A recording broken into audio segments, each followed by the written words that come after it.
good? Yeah. I'm Major Max Guerin, M-A-X-G-E-R-O-N, Dallas Police Department.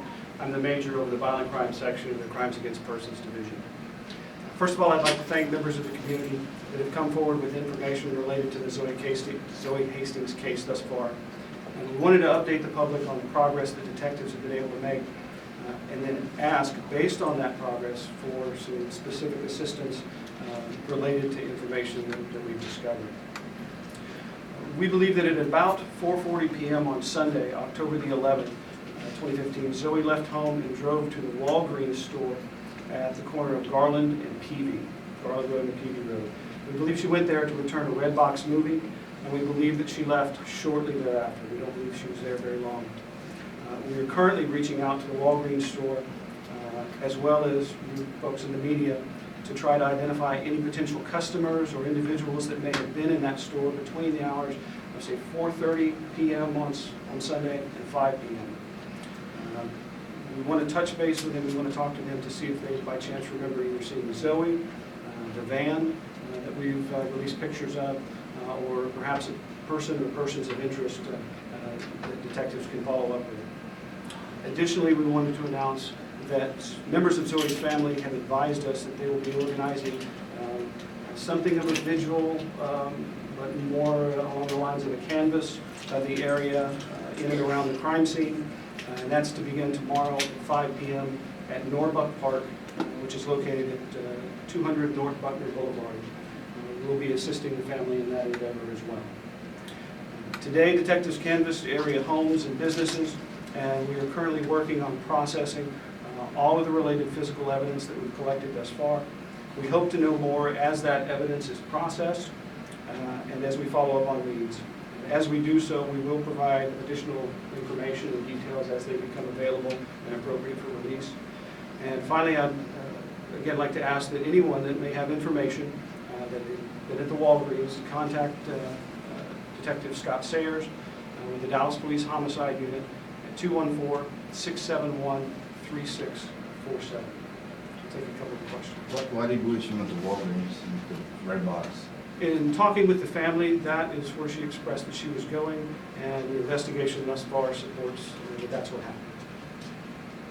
happened. Max, there was a 911 call made by the family, it looks like at around 10 o'clock, and it took officers at least 2 hours and 40 minutes to respond. Can you talk a little bit about that? Delay in response? I'm aware that there was a call. Any delay or perceived delay in response would be something that we'll address going forward. Right now we're focusing on trying to identify the person responsible. Any clarification on possible time of death? Was it the night before, the Monday morning? No, I don't have a specific time to release at this point. Sherwin said it was obvious homicidal violence. What specifically are we talking about to the victim? Sure, I can understand the interest and the desire to know that answer, but the answer to that question is a detail that would be known only to the victim and only to the suspect. It's not something that we want to release at this point. It's something that detectives would use to verify the veracity of the statement provided by a potential suspect or person of interest. Major Guerin, there's a witness who said that there's a man who flagged him down initially upon discovering Zoe, and that man disappeared or took off. Any word yet on who that person might have been? Are police looking for him? Yeah, no, we actually, he reached out to us. We have made contact with him, and we have interviewed him, and at this point, we don't consider him a person of interest related to the investigation, just someone that happened to happen on the crime scene. Any idea why he left? It's my understanding that he was concerned he may have had warrants out for his arrest, was not sure that he would get picked up. He had second thoughts about it, contacted us, was then concerned that there might have been something that he could have done, but it does not appear that there was. I may have missed this, but clearly in a location such as that, these stores operate surveillance video. Was there anything there that your detectives have been able to access at this point to even verify that she was at that location? Yeah, I won't go into what specific items of evidence we may or may not have found, but I will say that you're on the right track. We do, as a matter of course, go and look at all of the businesses, as well as the homes in the area. You're aware certain homes may have video evidence, so we again ask the residents whether or not they might have that.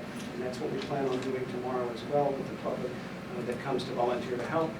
We were going to provide them with a questionnaire, some basic questions on a sheet so that detectives can then follow up with any potential leads. And one of those questions is, do you have video that might be of interest that pointed in that direction? But just a follow-up on that, I'm sorry, your detectives are going to tomorrow see if that video exists at all? Did I understand that answer correctly? No, we went today, and we canvassed area businesses today, in addition to Walgreens and other businesses and homes in the area, looking for that and looking for additional information. Are there other means by which you're receiving tips that you're investigating? Or Sure. has it been all things? Yeah, that's a great question, and as we always do, we want to advertise that there's a smartphone app in the App Store. It's called iWatch Dallas. People can submit anonymous tips via the application, and they can also call Crime Stoppers and submit anonymous tips that way. Have We you have been- continued to receive phone calls with tips. The legitimacy or the value of those tips, I'm not aware of at this point, but we do appreciate those members of the community that have called and just given ideas that they might have something to offer. Yes, Do sir. police believe this is random? Should public be concerned for their safety? You know, we put out tips to always be aware of your surroundings, and I'll reiterate those, and be aware of where you're going during the evening. And if you stop at a store, again, head on a swivel and pay close attention to what's going on around you. Other than that, something specific, I don't have. I have time for one additional question. You know the motive, is anything missing, robbery, what do we think, why do we think this happened? Or right We now? don't know at this point, and that's a subject of the investigation that we will go forward. I What's appreciate What's your the it. location again? What's the location again? of The location is for the canvas tomorrow at Norbuck Park, 200 North Buckley Boulevard. Was Thank she you, guys. sexually assaulted, ma'am?